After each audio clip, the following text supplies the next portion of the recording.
Howdy, Michael, the Mercedes guy here, and we're doing the trunk floor.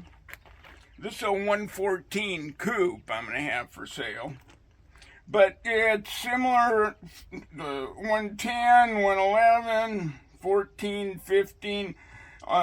Trunk floors have a problem. The problem is because of this trunk mat. Now, I flipped it over. This is the side you see. And what happens is when this trunk mat is on the floor, moisture condenses under it and it doesn't get out. As a result, it rusts the trunk floor. I recommend taking these out, and if you want to save it, roll it up with a cardboard tube underneath it, or some tomato cans or something, so it'll keep it round, and store this in your garage. Use it for a pattern first to cut out a piece of house carpeting that is breathable. In other words, if you hold the carpeting up to the sun, you can see little holes through it. Use that for your trunk mat. This for if you want to, have the car original, but these are notorious for ruining your trunk floor. So what you end up with, using a mat like that, is this kind of problem. You got holes through the floor. Now, you can either go the real expensive route and carefully cutting out the whole trunk floor and putting in a new piece. Very expensive, very labor intensive. The way I do it for customers, saves a ton of money, is I lay on fiberglass and Bondo. So, to start the process, you want to take everything out of your trunk. Then, if you have a tank like this, disconnect the wire from it and get it out of the trunk. If you have real nice paint, you want to wrap this with some tape so it doesn't scratch your paint. And then the wiring, disconnect it. And there'll be usually a ground wire here somewhere, so you want to disconnect the nut and bolt and get this ground wire out of your way completely. The wiring harness out of your way completely. Now, the connector to the fuel level sensor, it's been on there for eons. So you want to carefully wiggle it as you pull. There we go. Now there will probably be pieces like this over this channel. You want to take them off. There'll also be pieces in these channels. Take them out of there. I'm going to get this out of our way as much as possible here. Then you want to remove these covers. Now, these screw heads can be real problematic. In other words, you can't get the Phillips in there. What you can do is use a very sharp point and a hammer and get that cleaned out, and maybe a blast of air. Then your screwdriver in there and hit it with a hammer, and then maybe get it to turn. If you can't, then what I use is a screwdriver I've made like this. And I can cram that under the head and get that screw to move back and forth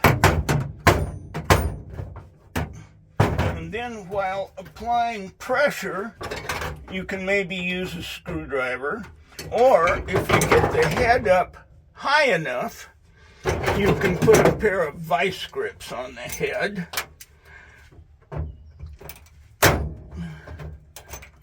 And unscrew the screw that way. And get those covers off of there and out of your way. And once you've got it pretty much free of items, I like using a wood chisel. Why? Because it's kind of lightweight and you can sharpen it to a really nice sharp edge. And go over it and just get off some of the real loose stuff. Then use your shop vac or regular vacuum and vacuum up most of that stuff. Now, then you're ready for this deslagging tool. Now you can use a wire wheel and a drill and just work forever with manual labor and a drill, but hey, this is the tool. They're under $100. They're an air tool. And this thing will raise heck with that surface. Okay, so you want to put a drop of like 10 weight oil in here, holding the trigger. Put 2-3 drops every time you use this tool. And since I'll be using the tool for quite a while here, in about 15 minutes I'll do that again. Now, anytime you're using power tools that can throw stuff around, eye protection. And because this thing is loud, hearing protection.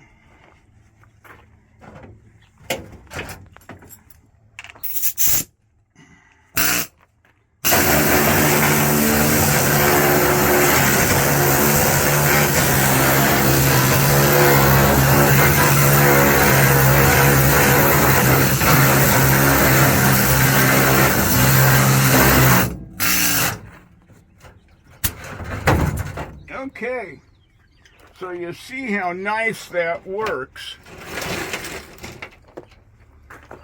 I actually exposed more thin areas.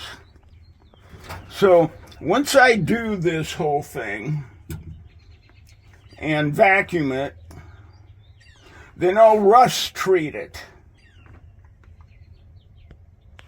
And we'll continue here with other hints on getting this sealed up. Okay, something I need to mention. You don't want to be breathing all the dust that's coming off of here. So I've got a fan set up. I think I'll put a block under it so it's a little higher, so that'll blow. Now, these kind of masks really aren't going to do much. What you want to use in order to not breathe any of that is a regular painter's mask. And this will stop every particle. So I'm going to go ahead and do this floor and go to the next step. Okay, so a trick of using this tool is to jab it forward. But if you run into a hole or holes, even one hole will mess you up. It won't go forward, it'll get caught. So you drag it backwards. Another thing too, on these 114, 115 models, there's a cavity down in here on both sides. And garbage can get down in there, and moisture can collect, and then you'll see rust bubbles on the outside of the fender. So you want to use a long piece of wire or something stiff and jab in there, and then you can vacuum a lot of it out by making a little setup like this, so you can get down in there. And then, of course, use your air hose to blow in there and blow that stuff out. Alrighty, now I have all this vacuumed. We're ready to treat the rust. And I like using rust mort. Sam also makes this rust seal. There's other brands. Basically, you want a chemical that reacts with the rust. And when it sets up or hardens or whatever, you can paint it, you can bond to it, you can do what you want. I like using for big surface, a nice wide cheap brush, and you want to have some kind of plastic gloves on. This is nasty stuff. You don't want it on your skin. And just glasses aren't good enough. You don't want that even splashing on your face, so you want a face shield. And then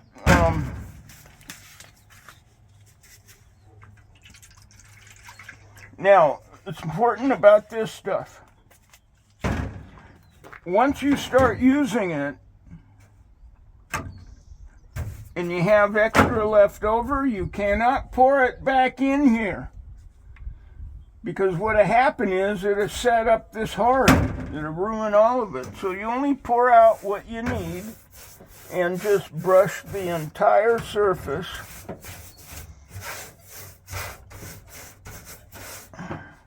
Now, something I discovered here, you can see brass right here. And brass. And brass. So somebody replaced this trunk floor because it rotted out. So this is a second trunk floor, and it's rotted out. Why? Because they kept using that rubber trunk mat, which is notorious for rotting out floors. Again, do not use your rubber trunk mat. Maybe in the summertime when it's real dry, but in the winter, take that thing out. Now, also, you want to have your heavy-duty carbon mask on and have a fan blowing, because the fumes of this stuff are not good for you. Okay, so I've waited 24 hours for the reaction, the chemical reaction to happen. As you can see, it's turned it black. It's a good sign. Now, the directions say maybe apply 2, 3, 4 coats, but they aren't taking into account the fact that I used that needle descaler to take off all the scales. So 1 coat's good enough. Then what you want to do, after 24 hours, a little soap and water, and wash everything. Again, some protective gloves. You really don't need a mask, but you at least want to have some lenses, just in case a little droplet heads your way. Anyway, the reason for giving it a wash, we want to remove any debris, but also any remaining solution. We want to get that off of there so that we'll have good adhesion with our Bondo and eventually paint. Okay, I gave it a good scrub, and I actually jacked up the front of the car so that when I do this rinse, the water will run this way.